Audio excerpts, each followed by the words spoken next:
السلام علیکم ټیک ټاک ملګرو. دا محسن داوړ، دا علي وزیر او منظور پښتین دوه درې خبرې دي دا در سره کول غواړم.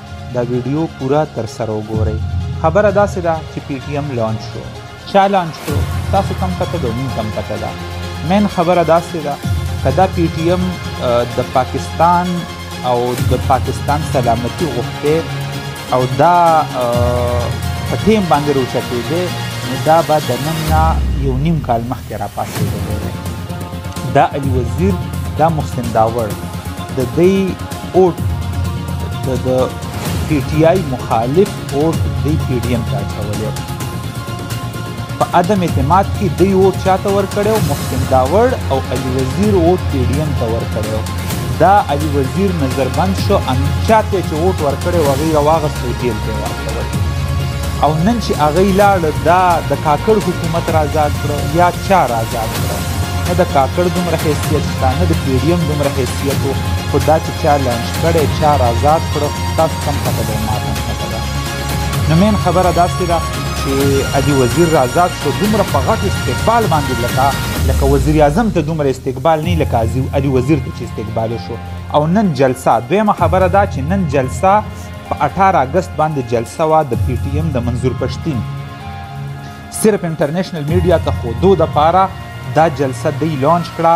په ایمان مزاري د شیري مزاري لور چې دا همیشه آرمي مخالف، فوج مخالف ناره وایي. موږ خو چېرته فوج مخالف ناره نه واله، فوج خو موږ خپل ځان ګڼو، عمران خان خپل ځان ګڼي. دا ایمان مزاري د خپله مورې راښکر په زور زبردستۍ باندې د پارټۍ نه استعفا ورکړله. دا پی ټي ایم منظور پښتین روچت شو، دی مخکې چېرته تللی چې دی نن راپاڅېد. دا صرف انټرنیشنل میډیا ته چې پی ټي آی والا وایي چې موږ ته د جلسې اجازت نشته او دته څنګه دا زمونږ مخالف ناره وایي، د فوج پسې لګیا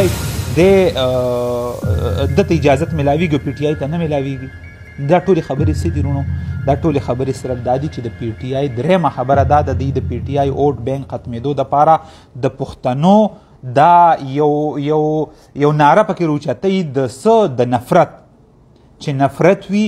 او د پی ټي آی د اوټ د بیټ نشان ختمېدو دپاره، پی ټي آی بین کېدو دپاره دوی دا ټول ګیم چلولی دی او دا ټول ګیم چلی. نو وروڼو په دې ناره کې او په دې سره اواز میلاول د سره نه دي پکار. صرف خپل سوچ، خپل مازغه استعمال کوي. اوټ به چاله ورکوئ؟ صرف او صرف بیټ له. والله که بل چاله ورکوئ، دا صرف او صرف زما او ستا د ذهن باندې خاوي کېدو دپاره دا کارونه کوي والله. نو پوه شئ او خپل مازغه استعمال کوئ.